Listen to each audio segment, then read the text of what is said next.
Oi, gente!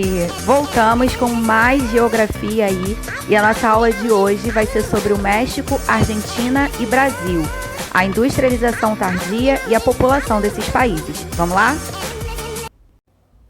Bom, a primeira coisa que a gente precisa ver aí é, interpretando esse mapa aí que eu estou colocando para você, falando sobre o produto interno bruto, o PIB, né, que a gente já viu que é toda essa produção geral dentro de um país, que você vai ter em todos os setores, juntando toda essa produção.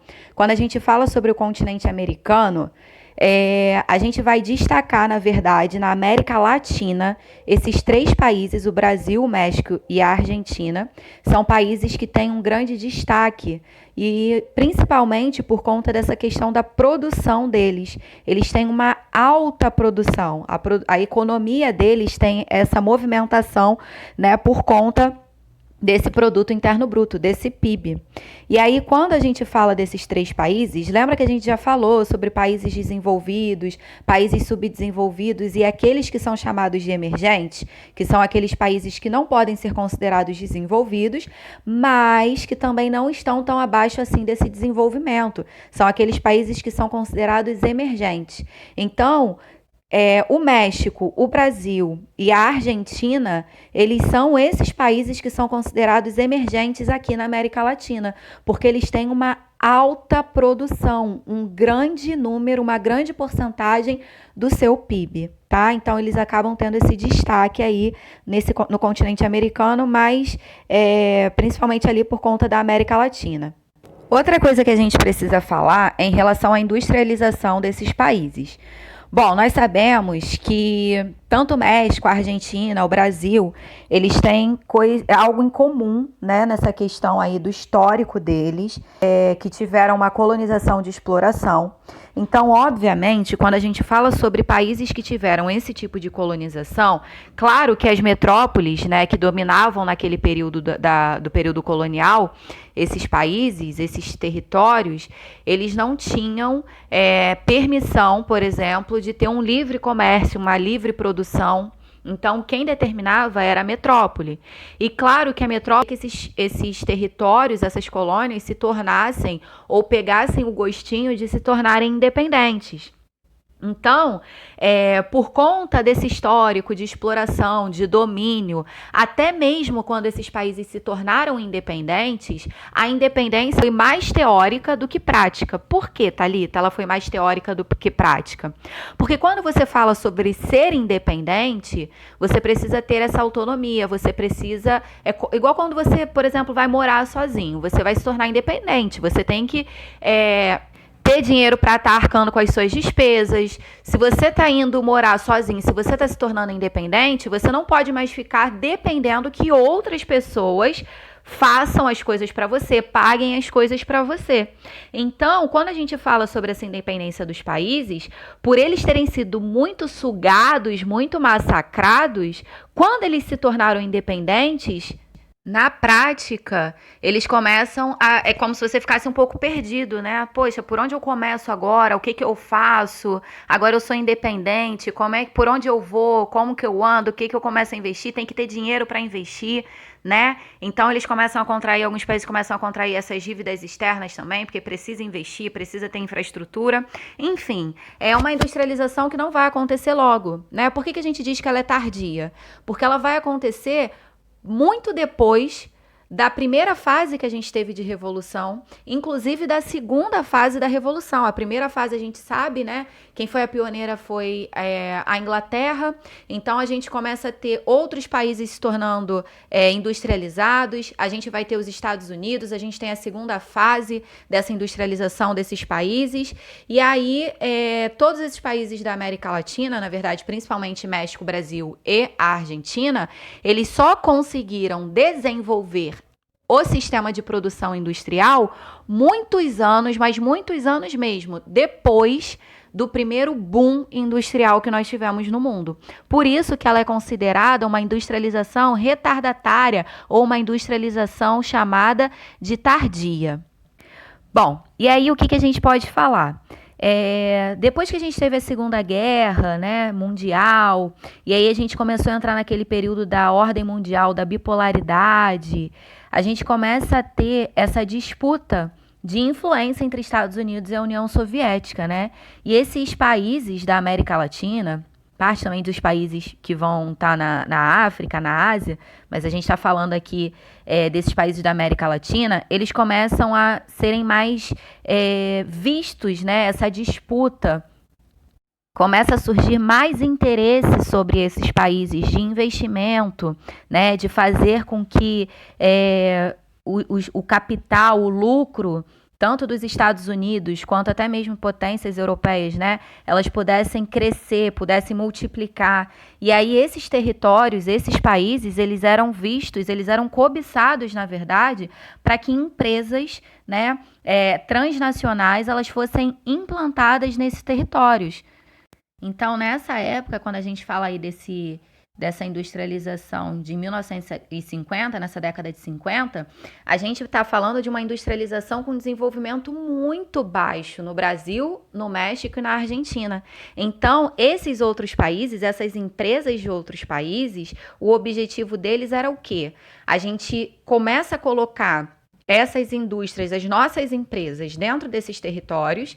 A gente está falando de territórios que ainda não tinham esse desenvolvimento tão grande da industrialização, né? Era uma industrialização que ainda estava nascendo. E aí você começa a ter o investimento dessas indústrias. A proposta é essa, é que essas indústrias de países que já eram industrializados pudessem entrar nesses territórios para poder desenvolver o processo de produção industrial.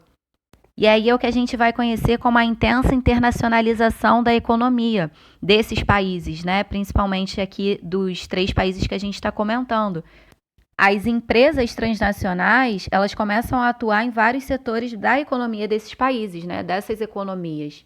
Mas a partir da década de 90, a gente teve já essa implantação e isso acaba contribuindo sim para esse desenvolvimento, para esse crescimento da produção desses países.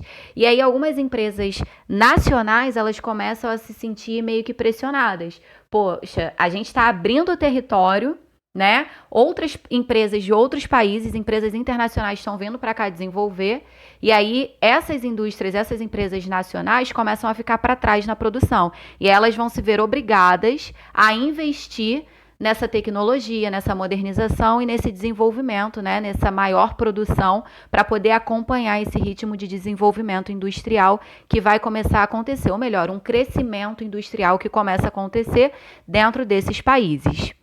Com isso, esses países eles começam a ser inseridos no cenário global. E aí a gente começa a ter essa diversificação econômica, né? Tanto o México, a Argentina, o Brasil, eles começam a participar do comércio internacional, a ter relações com outros países, né? Com vários países do mundo. Então, assim, principalmente Argentina e Brasil, eles têm um cenário bem diversificado. O México, ele tem crescido bastante, né? Eles fazem parte de blocos, o México como NAFTA, por exemplo, a gente tem o Mercosul, igual Brasil e Argentina, entre alguns outros blocos, algumas relações, né, que eles vão ter econômicas, relações de comércios, tanto de importação quanto de exportação, mas principalmente Argentina e Brasil, eles têm um setor mais diversificado, até com a Ásia mesmo, né, uma grande exportação para o continente asiático. O México vem crescendo também, mas o destaque maior do México, ele contribui mais uma questão regional, né? Mais um crescimento, uma exportação destinada mais para uma questão regional, como a gente tem ali, por exemplo, na América do Norte. E já a Argentina e o Brasil, além da questão regional, além da América do Sul e Latina, a gente tem também principalmente esse destino dessa exportação para países, né, para o continente asiático, tá? Mas todos os 3 vêm crescendo bastante ao longo dos anos. Bom, agora a gente vai falar sobre a população desses países, tá? E você vai olhar primeiro para esse terceiro mapinha do slide. É do México, é a distribuição da população do México.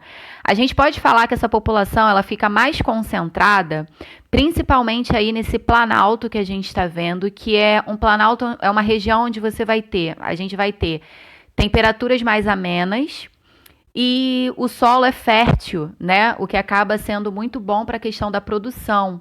É um solo de origem vulcânica, então ele tem uma fertilidade muito maior, o que é um dos atrativos, né, para essa concentração. Além disso, principalmente, a gente tem ali um grande setor, uma grande região com principais polos econômicos, né? É um núcleo econômico, além da capital, né? Onde a gente tem ali a Cidade do México. Então, quando a gente fala geralmente sobre essa questão da concentração populacional, a gente vai sempre ter uma maior concentração, claro que por questões naturais, né? Relevo, clima, que sejam mais propícios para as pessoas morarem, sobreviverem, plantarem, produzirem, mas também quando vai ter condições que possam ser atrativos, como estudo, como polos, questões econômicas, atrativos para empregos, estudos. Então, as capitais, os núcleos econômicos, regiões metropolitanas, são áreas que a gente vai ter sempre uma maior concentração por conta desse maior atrativo aí da população. Bom, agora a gente vai falar sobre esse primeiro mapa, tá? Daqui a pouco a gente fala aí sobre o Brasil, que é o mapinha do meio. Vamos falar primeiro agora sobre a Argentina, que é o primeiro mapinha. E aí, quando a gente fala aí sobre a concentração populacional da Argentina, né, para a gente ver a concentração populacional nos mapas, quanto mais escuro tiver, né, cores mais fortes, significa que são as maiores concentrações. Então, a gente vê aí que na Argentina a maior concentração populacional é nos Pampas, porque são áreas mais planas, clima temperado.